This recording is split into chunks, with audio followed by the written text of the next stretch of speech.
നിനക്ക് എത്ര പുസ്തകങ്ങളുണ്ട്, അല്ലെങ്കിൽ നിനക്ക് എത്ര പെന്നുണ്ട്, എത്ര ആളുകളുണ്ട്. അങ്ങനെ എത്ര എന്ന് പറയുമ്പോൾ നമ്മൾ യൂസ് ചെയ്യുന്നതാണ് ഹൗ മെനി. നിനക്ക് എത്ര പുസ്തകങ്ങളുണ്ട്?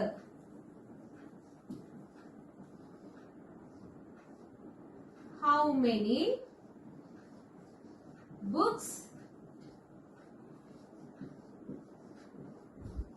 Do you have? അവിടെ എത്ര പേരുണ്ട്? എത്ര. ഹൗ മെനി പീപ്പിൾ, ആളുകളുടെ നമ്മുടെ പീപ്പിൾ ആർ ദർ, അവിടെ. നീ എത്ര ഭാഷകൾ സംസാരിക്കുന്നു? How many